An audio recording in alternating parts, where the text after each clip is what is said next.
ಈ ಪೊದ್ದಿಗೆ ಕೊತ್ತಂಬರಿ ಸೊಪ್ಪು ಪುದೀನ ಸೊಪ್ಪು ಹಾಕವಳೆ ಅಂತ ಹೇಳ್ತಿದ್ರು. ಇವ್ರ ಮನೆಗೆ ಯಾರು ಇಲ್ಲ ಅನ್ನಿಸ್ತದೆ. ಕಿತ್ಕೊಂಡು ಹೋಗೋಣ ಅಂತ ಬಂದ್ರೆ ಯಾವ ಕಡೆ ಹಾಕವಳೆ ಅಂತ ನಿನಗೆ ಗೊತ್ತಾಯ್ತಿಲ್ವಲ್ಲ. ಕಿತ್ಕೊಂಡು ಹೋಗ್ಬೇಕು. ಒಂದು 3 ದಿನಕ್ಕೆ ಆಗೋಷ್ಟು ಕಿತ್ಕೊಂಡೋದ್ರೆ ಸದ್ಯ ನಮ್ಮನೆ ಸಾರಿಗೂ ಎಲ್ಲದಕ್ಕೂ ಮಸಾಲೆ ಅರಿಯೋಕ್ಕೂ ಎಲ್ಲದಕ್ಕೂ ಆಯ್ತದೆ. ಅಂಗಡಿಗೆ ಹೋಗ್ಬಿಟ್ಟು ತಗೊಂಡ್ರೆ ಅದಕ್ಕೆ ನೀವು 30-40 ರೂಪಾಯಿ ಇಕ್ಬೇಕು. ಇಲ್ಲೇ ಕಿತ್ಕೊಂಡು ಹೋಗೋಣ ಇರು ಫಸ್ಟ್. ಓಹೋ ಹೋ ಹೋ ಎಲ್ಲ ಇಲ್ಲೇ ಬಿಟ್ಬಿಟ್ಟವಳೆ. ಕೊತ್ತಂಬರಿ ಪುದೀನ ಟಮೋಟೆ ಗಿಡ ಬೇರೆ ಹಾಕ್ಬಿಟ್ಟವಳೆ. ನಾನು ಹಾಕಬೇಕು. ಕಿತ್ಕೊಂಡು ಹೋಗೋಣ ಮೊದಲು, ಆಮೇಕಿಂದ ನೋಡೋಣ ಹಾಕೋದು ಬಿಡೋದು ಎಲ್ಲನೂ. ಮೊದಲು ಕಿತ್ಕೊಳ್ಳೋ ನೀರು. ಓ ಬಾಪ ಬಾ. ಯಾಕೆ ಹಂಗೆ ನಿಂತ್ಕೊಬಿಟ್ಟಿದ್ಯಾ? ಬಾ ಕುಂತ್ಕ, ಬಾ ಒಳಗಡೆಗೆ ಬಾ. ಪರವಾಗಿಲ್ಲ ಕಣಕ್ಕ. ಸುಮ್ಮನೆ ನಿಂತಾಗ ಏನೋ ಒಂದು ವಿಷಯ ಮಾತಾಡಬೇಕಿತ್ತು. ಅದಕ್ಕೆ ನೀ ಬಂದೆ. ಏನೋ ಕೇಳಬೇಕಿತ್ತು ನಿನ್ನ. ಅದಕ್ಕೆ ಅಯ್ಯೋ ಪೊದ್ದಿ ಮನೆಯಾಗೆ ನೀ ಅವಳ ತಗ್ಲಾಕೊಂಬಿಟ್ಟಿದ್ರೆ ಯಾಮರದ್ಬಿಟ್ಟು ಅಷ್ಟೇನೇನು ಕತೆ. ಚಿತ್ರನ ಉಡಾಯಿಸ್ಬಿಡ್ತಾಳಲ್ಲಪ್ಪ ಇವಳು. ಈಗ ಓಡೋಗಕ್ಕೂ ಹಾಕಿಲ್ಲ. ಓಡೋದ್ರೆ ಸೌಂಡ್ ಕೇಳಿಸ್ಕೊಂಡು ನಾನೇ ಅಂತ ಗೊತ್ತಾಯ್ತದೆ. ಈಗ ಸುಮ್ಮನೆ ತ್ಯಪ್ಪವು ನಿಂತ್ಕೋಬೇಕು ಅಷ್ಟೇ ಏನಿಯ. ಇವಳ ಹತ್ರ ಉಗಿಸ್ಕೊಳ್ಳೋದು ಯಾರು? ಈ ಕೊತ್ತಂಬರಿ ಸೊಪ್ಪು ಪುದೀನಾಗೆ ಮರ್ಯಾದೆ ಹೋಗಿದ್ದು ಮತ್ತೆ ಬಾ ಅಂದರೆ ಬರ್ತದ? ಬರೋಕ್ಕಿಲ್ಲ. ಸುಮ್ಮನೆ ಯಾಕೆ ಬೇಕು ನನಗೆ? ಏನಪ್ಪ ಏನು ಹೇಳಬೇಕಿತ್ತು? ನನ್ನ ಆದ್ನಿ ನಮ್ಮ ಅತ್ತೆ ಎಲ್ಲ ಚೆನ್ನಾಗಿ ಹೊರ್ತಾನೆ ನನ್ನ ಒಳಿಮಯ್ಯ. ಎಲ್ಲನೂ ಸಂದಕವ್ರೆ. ನಾವು ಊರು ಬಿಟ್ಬಿಟ್ಟು ಪ್ಯಾಟೆಗೆ ಹೋಗೋಣ ಅಂತ ಅಂದ್ಕೊಂಡಿದ್ದೀವಿ ಕಣಕ್ಕ. ಅಯ್ಯೋ ಸೋನೆ, ಅಂಥದ್ದೇನಾಯ್ತು? ಪ್ಯಾಟೆ ಹೋಗ ಅಂಥದ್ದು? ಹಳ್ಳಿನಾಗೆ ನೀ ಎಲ್ಲ ಜೀವನನು ಸಂದಕೈತೆ, ಹಳ್ಳಿ ಬಿಟ್ಬಿಟ್ಟು ಪ್ಯಾಟೆಗೆ ಹೋಗ ಅಂತ ನಿರ್ಧಾರ ಯಾಕೆ ಮಾಡ್ತಿದ್ಯಾ? ಸುಮ್ಮನೆ ಗಂಡ ಅಂತ ಅನ್ನಿಸ್ತದಲ್ವೇ? ಅವನೇ ಅನ್ನಿಸ್ತದೆ. ಪ್ಯಾಟೆಗನ ಹೋಗ್ಲಿ, ಎಲ್ಲ ನಾಳೆ ಬಿದ್ದೋಗ್ಲಿ. ಇವಳು ಯಾಕೆ ಇವಳಿಗೆ? ಇಲ್ಲಕ್ಕ, ಇಲ್ಲೆಲ್ಲ ದುಡ್ಡುಗೆ ಭಾಳ ಕಷ್ಟ ಆಗೋಗ್ಬಿಟ್ಟೈತೆ ನನಗಂತೂ. ರೂಪಾಯಿನೂ ದುಡ್ಡು ಸಿಗ್ತಾ ಇಲ್ಲ ಕಣಕೋ. ಇನ್ನು ಎಲ್ಲನ ಒಂದಲ್ಲಿ 1-2 ಎಕರೆ ಜಮೀನು ಐತೆ ತಗೊಳ್ಳನಿ ಅಂತ ಅಂದ್ಕೊಂಡ್ವಿ. ಅದು ಬೇರೆ ಪ್ರಾಬ್ಲಮ್ ಆಗ್ಬಿಟ್ಟೈತೆ. ನಾನು ಎಂಡ್ರು ಕೊಟ್ಟರೆ ಜಮೀನೆಲ್ಲನೂ ಎಡ ಇಕ್ಬಿಟ್ಟಿದ್ದೀನಿ. ಅದನ್ನು ಬಿಡಿಸ್ಕೊಳಕ್ಕೆ ಬೇರೆ ದುಡ್ಡು ಬೇಕು. ಅದಕ್ಕೆ ನಾನು ಎಂಡ್ರಿಗೆ ಹೇಳಿದ್ದೀನಿ ಪ್ಯಾಟೆಗೆ ಹೋಗ್ಬಿಡೋಣ ಅಂತ ಹೇಳ್ಬಿಟ್ಟು. ಅವಳು ಸರಿ ಅಂತ ಹೇಳೋಳೆ. ನಾನು ಮಗನ ಕರ್ಕೊಂಡು ನಾನು ಎಂಡ್ರನ್ನ ಕರ್ಕೊಂಡು ಹೊಂಟೈತೀನಿ ಕಣಕ್ಕ. ನಿಮ್ಮ ಅತ್ತೆನ ನೀವೇ ಇರಿಸ್ಕೊಳ್ಳಿ, ಅದನ್ನೇ ಹೇಳೋಣ ಅಂತ ನೀ ಬಂದೆ ಇಲ್ಲಿಗೆ. ಅಲ್ಲ, ಪ್ಯಾಟ್ಗಿಬ್ರೆ ನೀ ಹೋಗ್ಬಿಟ್ಟು ಏನು ಮಾಡ್ತೀರಾ ಅಂತ ಹೇಳ್ಬಿಟ್ಟು. ಇನ್ನೇನು ಮಾಡೋಣಕ್ಕ? ಯಾವ್ದನ ಗಾರ್ಮೆಂಟ್ಸ್ ಫ್ಯಾಕ್ಟ್ರಿಗೆ ಹೋಗಿ ಹೆಂಗೋ ನನ್ನ ಮಗನೊಬ್ಬನ ಓದಿಸ್ಯತ್ತಾಗೆ ಒಂಚೂರು ಅವನು ಕೆಲ್ಸಕ್ಕೆ ಹೋಯ್ತಾನೆ. ಆಮೇಕಿಂದ ಊರಿಗೆ ಬಂದ್ರು ಆಯಿತು. ನನ್ನ ಮಗ ಕೆಲ್ಸಕ್ಕೆ ಹೋಗಂಟ ನಾವು ಬೆಂಗಳೂರಾಗಿದ್ದು ಹೊಸಿ ಕೆಲಸ ಮಾಡ್ಕೊಂಡು ಇದ್ಬಿಟ್ರೆ ಆಮೇಕಿಂದ ಹೆಂಗೋ ನಡೀತದೆ ಜೀವನಕ್ಕೆ. ಸುಮ್ಕೇನೇನಿಯ ಯಾಕೆ ಇಲ್ಲಿ 10 ರೂಪಾಯಿ ಊಟಕ್ಕಿಲ್ಲ ಕಣಕ್ಕ. ಜಮೀನಿದ್ರೆ ಚಂದ, ಜಮೀನು ಇಲ್ಲ, ಎಂಥದೂ ಇಲ್ಲ.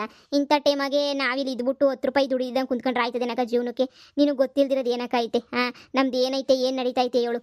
ಏನೋ ನಾನು ಹೋಗ್ಬೇಕು, ಅವತ್ತಿಂದ ಅವತ್ತು ಹುಟ್ಟಿಸ್ಕೋಬೇಕು, ತಿನ್ನಬೇಕು. ಈಗ ನನ್ನ ಮಗ ಬೇರೆ ಒಂದು ದೊಡ್ಡನ ತಗೊಂಡೆ ಇನ್ನು ಸ್ಕೂಲ್ಗೆ ಹಾಕಬೇಕು. ಅದಕ್ಕೆ ಬೇರೆ ಕಾಸಿಲ್ಲ ಕಣಕ್ಕ. ಹಳ್ಳಿನಾಗಿದ್ರೆ ಅಲ್ಲಿ ಇಲ್ಲಿ ಅಂತ ಹೇಳ್ಬಿಟ್ಟು ಇದು ಮಾಡಿದ್ರೆ ಆಡ್ಕತ್ತಾರೆ. ಪ್ಯಾಟೆಗೆ ಹೋಗ್ಬಿಟ್ಟು ಎಲ್ಲ ಒಂದು ಮೂಲೆನಾಗ ನಾವು ಜೀವನ ಮಾಡ್ಬಿಡೋಣ ಅಂತ ಹೇಳ್ಬಿಟ್ಟು ಅಂದ್ಕೊಂಡಿದ್ದೀವಿ. ಅದಕ್ಕೆ ಒಂದು ಮಾತು ಹೇಳ್ಬಿಟ್ಟು ಬಾ ಅಂತ ಹೇಳ್ಬಿಟ್ಟು ನಾನು ಎಂಟ್ರು ಕಳಿಸಿದ್ಲು. ಹೊತ್ತಿಗೆ ಹೋಗ್ಬಿಟ್ಟು ಒಂದು ಮಾತು ಹೇಳ್ಬಿಟ್ಟು ನಾನು ನಂಗೆ ಹಂಗೋಗಿ ಹೇಳ್ಬಿಟ್ಟು ಬರಲಿ, ಅಮ್ಮನ ಕರ್ಕೊಂಡು ಹೋಗ್ಲಿ, ನೀನು ಪ್ಯಾಟೆನಾಗ ಹೋಗ್ಬಿಟ್ರೆ ಇಬ್ಬರು ಕೆಲ್ಸಕ್ಕೆ ಹೋಗ್ತೀವಿ. ಇನ್ನು ಅಮ್ಮ ಒಂದೇ ನೀನು ಸುಮ್ಮನೆ ಆಗಕ್ಕಿಲ್ಲ, ಅವ್ರಿಗೆಲ್ಲ ಅಡ್ಜಸ್ಟ್ ಆಗಕ್ಕಿಲ್ಲ ಪ್ಯಾಟೆ ಅಂತ ಹೇಳಿದ್ಲು. ಅದಕ್ಕೆ ಸರಿ ಅಂತ ಹೇಳ್ಬಿಟ್ಟು ನಾನು ಬಂದೆ. ಜಮೀನೆಲ್ಲ ಇದ್ದಿದ್ರೆ ಇಲ್ಲ ಇತ್ತಿದ್ದ ನೀನು? ಓ ಕಣಕ್ಕ, ಹೆಂಗೋ ಹಂಗೋ ಹಿಂಗೋನೂ ಇತ್ತಿದ್ದೆ. ಆದರೆ ಏನು ಮಾಡೋಣ ಇವಾಗ? ಯಾವ ಜಮೀನೂ ಇಲ್ಲ, ಎಂಥದೂ ಇಲ್ಲ. ಎಲ್ಲ ಅಡ ಇಕ್ಬಿಟ್ಟು ಏನೇನೋ ಆಗೋಗ್ಬಿಡ್ತು. ಬುಡಿಸ್ಕೊಳಕ್ಕೆ ಬೇರೆ ದುಡ್ಡು ಬೇಕು ಕಣಕ್ಕ. ಈಗ ಅದೆಲ್ಲ ಕಷ್ಟ ಆಯ್ತದೆ. 5 ಲಕ್ಷ ರೂಪಾಯಿ ದುಡ್ಡಿಗೆ ಇಕ್ಕಿರೋದಲ್ವೇ, ತಿರ್ಗಾ ಬುಡಿಸ್ಕೊಳ್ಳೋದು ಭಾಳ ಕಷ್ಟ ಆಯ್ತದೆ. ಅದಕ್ಕೆ ಸುಮ್ಮನೆ ಮಾರ್ಕೊಂಬಿಟ್ಟು ಹೊಂಟ್ಬಿಡೋಣ ಅಂತ ಅಂದ್ಕೊಂಡಿದ್ದೀವಿ ಕಣಕ್ಕ.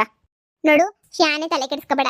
ನನಗೆ ಒಂದು ವಾರ ಟೈಮ್ ಕೊಡು. ನಾನು ಏನೋ ಒಂದು ನಿರ್ಧಾರ ಮಾಡ್ಕೊತೀನಿ. ಒಂದು ವಾರ ಏನು, ಒಂದು ವಾರಕ್ಕೇನು ಓಡೋಗಕ್ಕಿಲ್ಲ ಅಲ್ವಾ? ಒಂದು ವಾರ ಗಂಟ ಸುಮ್ಮನಿರು. ಒಂದು ವಾರ ಆದಮೇಲೆ ನಾನು ಏನು ಮಾಡಬೇಕು ಅಂತ ಹೇಳ್ತೀನಿ, ಏನು ಮಾಡಬೇಕು ಎತ್ತು ಮಾಡಬೇಕು ಅಂತ ಹೇಳ್ತೀನಿ. ಆಮೇಕಿಂದ ಬೇಕಾದ್ರೆ ನೀನು ಅದನ್ನೇ ಮಾಡಿವಂತೆ, ಸರಿನಾ? ಸರಿ ಕಣಕ್ಕ, ಏನೋ ನಿನ್ನಿಷ್ಟ. ಒಂದು ವಾರ ತಾನೇ ಅಡ್ಜಸ್ಟ್ ಮಾಡ್ಕೊತೀವಿ. ಇಷ್ಟೇ ಅಡ್ಜಸ್ಟ್ ಮಾಡ್ಕೊಂಡಿದ್ದೀವಂತೆ. ಇನ್ನೊಂದು ವಾರ ಅಡ್ಜಸ್ಟ್ ಮಾಡ್ಕೊಳಕ್ಕೆ ಹಾಕಿಲ್ವಾ? ಮಾಡ್ಕೊತೀವಿ. ನೀನು ಬೆಂಗಳೂರಿಗೆ ಹೋಗೋ ಡಿಸಿಷನ್ ಎಲ್ಲ ಬಿಟ್ಬಿಡು. ನಾನು ಏನಾರ ಒಂದು ರೆಡಿ ಮಾಡ್ತೀನಿ. ನೀನು ಸುಮ್ಕಿರ್, ನೀನು ತಲೆ ಕೆಡಿಸ್ಕೊಳಕ್ಕೆ ಹೋಗ್ಬೇಡ. ನಾನು ಇದನ್ನೆಲ್ಲ ನೋಡ್ಕೊತೀನಿ ನಾನು, ಸರಿನೇ? ನಿನ್ನ ಹೆಂಡ್ತಿಗೂ ಹೇಳ್ಬಿಡು.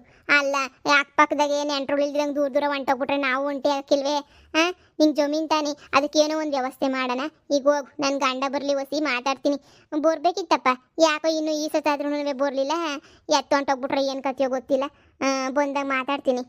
ಈ ಪದ್ಧತಿಯಾಗೇನು ದುಡ್ಡು ಐತೆ? ಬುಡಿಸ್ಕೊಡೋಳಂಗೆ ಬಿಲ್ಡಪ್ ಕೊಡ್ತಾಳೆ. ಕಿತ್ತೋದು ಮನೆಯಾಳಿ. ಬುಡಿಸ್ಕೊಡಮ್ಮ, ಬುಡಿಸ್ಕೊಡೋಳಂಗೆ ಬಿಲ್ಡಪ್ ರಾಣಿ. 10 ರೂಪಾಯಿದೇನು ಕಿಸಿಲಿಲ್ಲ ಅಂದ್ರೂ ಬಿಲ್ಡಪ್ ಕೊಡೋದ್ರೆಲ್ಲ ಏನು ಕಡಿಮೆನೇ ಇಲ್ಲ. ಏನೇ ಈಚೆ ಕಡೆ ನಿಂತ್ಕೊಂಡು ಮಾತಾಡಿಸ್ತಿದ್ಯಾ? ಒಳಗಡೆ ಕರೆಯೋದೇ ಇಲ್ವೇನು?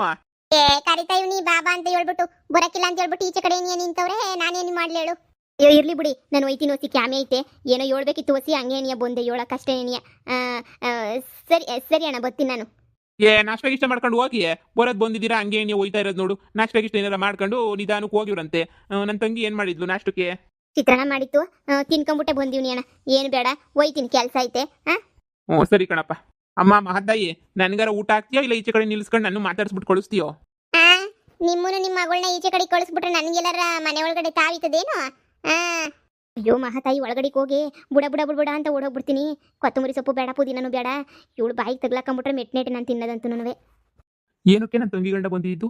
ಏನಾರ ವಿಶೇಷನಾ, ಏನಾರ ವಿಷಯನಾ, ಏನಂತೆ? ರೀ ಪಾಪ ನಾವಿನ್ನಿದ್ದೀರಿ ಇಲ್ಲಿ ಇರಕ್ಕಿಲ್ಲ, ಇಲ್ಲಿ ಇರೋ ಸ್ವಲ್ಪ ಜಮೀನೆಲ್ಲ ಅಡ ಇಟ್ಬಿಟ್ಟಿದೀವಿ ಕಣಕ್ಕ.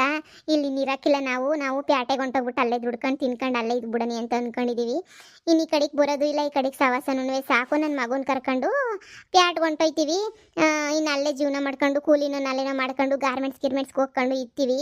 ಇನ್ನು ಬರೋಕ್ಕಿಲ್ಲ. ನಾವು 5 ಲಕ್ಷ ರೂಪಾಯಿ ಏನೋ ಸಾಲ ಐತಂತೆ ಅಡ ಇಕ್ಕಿರೋದು, ಅದು ಬಿಡಿಸ್ಕೊಳಕ್ಕೆ ಆಯ್ತಿಲ್ಲ ನಮಗೆ. ಹೋಯ್ತೀವಿ, ಪ್ಯಾಟ್ಗೆ ಹೋಯ್ತೀವಿ. ನನ್ನ ಮಗನೂ ಕರ್ಕೊಂಡು ನಿಮ್ಮ ಅತ್ತೆನ ಕರ್ಕೊಂಡು ಹೋಗಕ್ಕೆ ಹಾಕಿಲ್ಲ ಕಣಕ್ಕ. ಕರ್ಕೊಂಡು ಬಂದು ನಿಮ್ಮ ಮನೆಗೆ ನೀ ಇಕ್ಕಳಿ. ಪ್ಯಾಟೆಗಳೆಲ್ಲ ಎಲ್ಲಿರ್ತದೆ ಅತ್ತೆ ಸುಮ್ಕೇನೆ ನೀಯ, ಅದಕ್ಕೆ ನೀಯ ಕರ್ಕೊಂಡು ಹೋಗಿ ಸುಮ್ಮ ಹೇಳ್ಕೊಳ್ಸಿದ್ಲು. ಹೋಗಿ ಹೇಳ್ಬಿಟ್ಟು ಬಾತ್ಗಿಗೆ ಅಂತ ಹೇಳ್ಬಿಟ್ಟು, ಇನ್ನು ಯಾರು ನೋಡ್ಕೊತಾರಿನ ಇನ್ನು ಅತ್ತೆನ ನೀವೇ ನೋಡ್ಕೋಬೇಕಲ್ವಾ, ನೋಡ್ಕೊಳ್ಳಿ ಅಂತ ಹೇಳ್ಬಿಟ್ಟು ಹೇಳಕ್ಕೆ ಅಂತ ಹೇಳ್ಬಿಟ್ಟು ಬಂದಿದ್ದ. ಇವಾಗ ಅತ್ತೆನ ಕರ್ಕೊಂಡೋಗಿ ನಾವು ಇರಕ್ಕಿಲ್ಲ ಅಂತ ಹೇಳಕ್ಕೇನೆ ಬಂದಿರೋದು. ಅಯ್ಯೋನ್ ಮಕ ಮುಚ್ಚ. ಅಲ್ಲ ಏನಂತೆ, ವ್ಯವಸಾಯ ಮಾಡ್ಕೊಂಡು ತಿನ್ನೋದು ಬಿಟ್ಬಿಟ್ಟು ಒಳ್ಳೆ ಕತೆ ಆಯ್ತಲ್ಲ. ಜಮೀನ್ ಇರ್ಬೇಕಲ್ಲಪ್ಪ ವ್ಯವಸಾಯ ಮಾಡ್ಕೊಂಡು ತಿನ್ನಕ್ಕೆ. ಇರವಲ್ಲ, ನೀ ಯಾಕೆ ಅಡ ಇಕ್ಬೇಕಿತ್ತು ಕಳ್ ನನ್ನ ಮಗ? 5 ಲಕ್ಷ ರೂಪಾಯಿಗೆ ಅಡ ಇಕ್ಕಿದ್ರಿ ಅದು ಎಲ್ಲಿಂದ ಬಂದ ದುಡ್ಡು? ಮನೆಯಲ್ಲಿ ನನ್ನ ಮಗಂಗೆ ಎಲ್ಲಿಂದ ಬಂದ ದುಡ್ಡು ಹೇಳು? ಏನೋ ಕಷ್ಟ ಇಕ್ಕವ್ರೆ, ಎಲ್ರಿಗೂ ಸುಖ ಇರ್ಬೇಕಲ್ಲ. ಅದಕ್ಕೆ ನಾನು ಸುಮ್ಮನೆ ಏನು ಕೊಯ್ತೀರಾ, ನಾನು ಏನೋ ಒಂದು ನನ್ನ ಗಂಡಂತ ವಿಚಾರ ಮಾಡ್ಬಿಟ್ಟು ಹೇಳ್ತೀನಿ ಅಂತ ಹೇಳ್ದೆ. ನಾವಿನ್ನೇನು ಮಾಡೋಕ್ಕಾಯ್ತದೆ? ಹೋದ್ರೆ ಹೋಗ್ಲಿ ಬಿಡು, ಬೆಂಗ್ಳೂರ್ಗನ ಹೋಗ್ಲಿ ಎಲ್ಲನ ಹೋಗ್ಲಿ, ಹೆಂಗೋ ಜೀವನ ಮಾಡ್ಕೊಂಡಿದ್ರೆ ಸಾಕು. ಇನ್ನೇನು ಒಳ್ಳೆಗಿದ್ರು ಅಷ್ಟೇನಿಯಾ, ಪ್ಯಾಟರ್ನಾಗಿದ್ರು ಅಷ್ಟೇನಿಯಾ, ಏನೋ ಜೀವನ ಮಾಡ್ಕೊಂಡು ಅವ್ರ ಪಡ್ಗೋರು ಹೋಯ್ತಿರ್ತಾರೆ ಬಿಡು. ಇನ್ನೇನು ಮಾಡ್ತೀಯಾ? ಎಂತ ಮಾತಾಡಿದ್ರಿ? ನಾವೇನಿಯ 5 ಲಕ್ಷ ರೂಪಾಯಿ ಕೊಟ್ಬಿಟ್ಟು ಅವ್ರಿಗೆ ಜಮೀನು ಬಿಡಿಸ್ಕೊಡನ್ ಬಿಡಿ. ಇನ್ನೇನು ನಮಗಿನ್ನೇನು ಮಕ್ಕಳ ಮರಿನ, ಇರೋಳೊಬ್ಳು ಮಗಳು ಸಾಕ್ಬಿಟ್ಟು ಹೆಂಗೋ ಇದು ಮಾಡಿದ್ರೆ ಆಯಿತು. ನಾಳಿಕೆ ಹೆಂಗೊಂದು ಜೀವನ ಆಯ್ತದೆ. ಇನ್ನು ನನ್ನ ಮಗಳು ಇಲ್ಲೇ ಇತ್ತಳು, ಪಾರಿನ ಗಿರಿನ ಹೋಯ್ತಾಳೋ ಓದಕ್ಕೆ ಯಾರು ಗೊತ್ತು? ನೀವೇ ಯೋಚನೆ ಮಾಡಿ. ಅತ್ತಾಗಿ ನೀವು ಎಲ್ಲ ಇಕ್ಕೊಂಡು ಏನು ಮಾಡ್ತೀರಾ? 5 ಲಕ್ಷ ರೂಪಾಯಿನ ಕೊಟ್ಬಿಟ್ಟತ್ತಾಗೆ ಜಮೀನು ಬಿಡಿಸ್ಕೊಡಿ ಅತ್ತ ಹೋಗಿ. ಇವಳೇನಪ್ಪ 5 ಲಕ್ಷ ರೂಪಾಯಿ ಕ್ಯಾಶ್ ಇಟ್ಕೊಂಡವಳ ಹಿಂಗೆ ಹೇಳ್ತಾವಳೆ. ನಂಗೆ 50 ರೂಪಾಯಿನಿಗೂ ಅಡ್ಡಾಡ್ತೀನಿ ನಾನು. ಇವಳು ನೋಡು 5 ಲಕ್ಷ ರೂಪಾಯಿನ ಕೊಟ್ಬಿಡಿ ಅಂತ ಹೇಳ್ತಾವಳಲ್ಲ ಶಿವನೇ. ಇದೇನ್ ಪದಿ ನಂಟಾಗ ಎಲ್ಲಿಂದ ಬರ್ಬೇಕು ದುಡ್ಡು? ಇದು ಒಳ್ಳೆ ಸಂದ ಕೇಳ್ತೀವಿ 5 ಲಕ್ಷ ರೂಪಾಯಿ ಕೊಡುವಂತ. ಇನ್ನು 50,000 ರೂಪಾಯಿ ಎಲ್ಲ ಕೈ ಬದಲಿಸ್ಕೊಂಡು ಕೊಡೋಣ ಎನ್ನಕ್ಕೆ. ಓ, ನೀನು ಒಳ್ಳೆ ಸಂದ ಕೇಳ್ತೀಯ ಕಣವ. ಎಲ್ಲಿಂದ ನೀ ದುಡ್ಡ? ಅಯ್ಯ, ಅವತ್ತು ಅದೇ ಹೋದ ವರ್ಷ ನಮ್ಮ ಜಮೀನಾಗೆ ನಿಧಿ ಸಿಕ್ಕಿತ್ತಲ್ಲ, ಆ ನಿಧಿನ ಇನ್ನೂ ತೆಗೆದು ಇಲ್ಲ, ಮಾಡು ಇಲ್ಲ, ಮಾರು ಇಲ್ಲ. ಹಂಗೇನಿಯ ಸ್ವಲ್ಪ ದಿನ ಹೋಗ್ಲಿ ಅಂತ ತೊಳ್ತಾನೆ ಇದ್ದೀವಿ. ಈಗ ದಿನನೂ ಹೋಗಿದ್ದಾಯ್ತು, ಎಲ್ಲನೂ ಆಯಿತು. ಸುಮ್ಮನೆ ಮುರುವಾದೆಗೆ ಅದನ್ನು ತಗೊಂಡೋಗ್ಬಿಟ್ಟಿಲ್ಲ, ನಾನು ದೂರ ಒಸಿ ಮಾರ್ಬಿಟ್ಟು ಆ ದುಡ್ಡಾಗೆ ನೀವು ಒಂಚೂರು ನಾವು ಮಾಡಿಕೊಂಡು ಒಂಚೂರು ಕೊಟ್ಬಿಡೋಣ. ಪೂರ್ತಿ ಏನು ನಿಧಿ ಮಾರೋದು ಬೇಡ, ಒಂದು ಅರ್ಧ ಮಾರ್ಬಿಟ್ಟು ಒಂದು ಅರ್ಧನ ಇದು ಮಾಡೋಣ. ಏನಂತೀರಾ? ನಿಧಿ ಸಿಕ್ಕೈತಾ ಇವ್ರಿಗೆ? ಅಯ್ಯೋ ಅಯ್ಯೋ ಅಯ್ಯೋ ಅಯ್ಯೋ, ನನ್ನಂತೊಳಗೆ ಯಾಕೆ ಸಿಗಕ್ಕಿಲ್ಲ? ಬರೀ ಇಂತೊಳಗೇನೇ ಸಿಗ್ತದಲ್ಲ ಎಲ್ಲನೂ. ನನಗೆ ಬೇಕು ಅಂದ್ರೂ ಸಿಗಕ್ಕಿಲ್ವಲ್ಲ ನಿಧಿ. ಇವ್ರ ಮನೆನಾಗ ನಿಧಿ ಹೋಯ್ತಾ? ಅದಕ್ಕೆ ಹೇಳು 5 ಲಕ್ಷ ಹೋದ್ರೆ ಹೋಗ್ಲಿ ಅಂತ ಇರೋದು. ಲೇ, ಅದು ನೀವಾಗಲೇ ಮಾರಬೇಕು ಅಂತ ಹೇಳ್ತೀಯ. ನಾನು ಏನು ಅನ್ಕೊಂಡಿದ್ರೆ ನನ್ನ ಮಗಳು ಹೊಸಿದು ಅಡ್ಡಾಳದ ಮೇಲೆ ಮಾರನ ಬಿಡು, ನಾವು ಮನೆಗೇನೆ ಕಟ್ಕೊಳ್ಳೋಣ, ಯಾವಾಗ ಹಳೇದಾಗಿರ್ತದೆ ಮನೆ ಅಂತ ಅನ್ಕೊಂಡೆ. ಈಗ ನಾನೇನು ಪೂರ್ತಿ ಮಾರು ಅಂತ ಹೇಳ್ತಿಲ್ಲ, ಒಂಚೂರು ಮಾರಿ ನಿನ್ನ ತಂಗಿಗೆ ದುಡ್ಡು ಕೊಡೋದ್ರ ತಪ್ಪೇನೈತೆ? ಹೆಣ್ಮಕ್ಳು ಒಳ್ಳೇದಾಗಲಿ ಅಂದರೆ ಒಳ್ಳೇದಾಯ್ತದೆ ನಮಗೂ. ಈ ಕಳ್ಕಣ ಅಂತದೇನೈತೆ ನಾವು ತಾನೇ? ಅವ್ರಿಗೂ ಇರೋ ನಮ್ಮ ಮಗ ಹೆಂಗೋ ಓದಿಸ್ಕೊಂಡು ಸಂದ ಕೊಯ್ತಾರೆ, ಹಳ್ಳಿ ಬಿಟ್ಬಿಟ್ಟು ಹೋಗಕ್ಕಿಲ್ಲ. ಒಂಚೂರು ಕೊಟ್ಟು ಜಮೀನು ಬಿಡಿಸ್ಕೊಟ್ರೆ ನಮಗೂ ದೇವರೆಲ್ಲ ಅಂತ ಒಳ್ಳೇದು ಮಾಡ್ತಾನೆ. ಒಯ್ತಾನೆ, ನಾವು ಇವತ್ತೇ ಹೋಯ್ತೀವೋ ನಾಳೆಗೆ ಹೋಯ್ತೀವೋ, ಅದನ್ನ ಇಕ್ಕೊಂಡು ಏನು ಮಾಡೋಣ? ನೀವು ವರ್ಷದಿಂದ ಮುಟ್ಟೆ ಇಲ್ಲ ನಿಧಿನ ಹಂಗೆ ಇಕ್ಕಿದ್ದೀವಿ. ಅದಕ್ಕೆ ಹೇಳಿದ್ದು ಒಂದು ಸ್ವಲ್ಪ ಮಾರ್ಬಿಟ್ಟು ಇನ್ನು ಉಳಿದಿರೋದು ಮಡಿಕೊಳ್ಳೋಣ ಅಂತ ಹೇಳ್ಬಿಟ್ಟು. ಅಯ್ಯೋ, ನಿಧಿನ ನಮ್ಗೆ ಯಾಕೆ ಸಿಗ್ತಿಲ್ಲ? ಇವಳ ಹತ್ರ ಅಷ್ಟೊಂದು ನಿಧಿ ಐತಾ? ಎಲ್ಲರೂ ಹೇಳೋರು ಪೊದ್ದು ನಿಧಿ ಸಿಕ್ಕೈತೆ ದೆಯ್ಯ ಎಲ್ಲ ಕೊಟ್ಟೈತೆ ಅಂತ. ನಾನು ಕೇಳೋಕ್ಕೆ ತಯಾರಿನೇ ಇರಲಿಲ್ಲ. ಈಗ ಇವಳು ಬಾಯಿಂದ ಕೇಳಿ ಶಾಕ್ ಆಯ್ತಾಯ್ತಲ್ಲ. ನಿಜವಾಗೂ ನಿಧಿ ಐತಾ ಇವ್ರ ಮನೆಯಾಗೆ? ಸರಿ ಹೇಳು, ನಾಳಿದ್ದು ಹೋಗ್ಬಿಟ್ಟು ತಗೊಂಡೋಗ್ಬಿಟ್ಟು ಎಲ್ಲಾರ ಒಂತಾಗೆ ಗೊತ್ತಾಗ್ದಿರ ಹತ್ರ ಮಾರ್ಬಿಟ್ಟು ಬರ್ತೀನಿ. ಹಂಗೆ ಮಾಡಿ. ಈ ವಿಷಯನ ಯಾರಿಗೂ ಏನು ಹೇಳಕ್ಕೆ ಹೋಗ್ಬೇಡಿ, ಸುಮ್ಕೇನೆ ಸೀಕ್ರೆಟಾಗಿ ಮಾಡಿ ಮುಗ್ಸೋಣ. ಆಯ್ತು. ಯಪ್ಪ ಪೊದ್ದಿ ಬಿಡು, ನೀನಂತೂ ಮಾಸ್ಟ್ರು ಪೀಸು.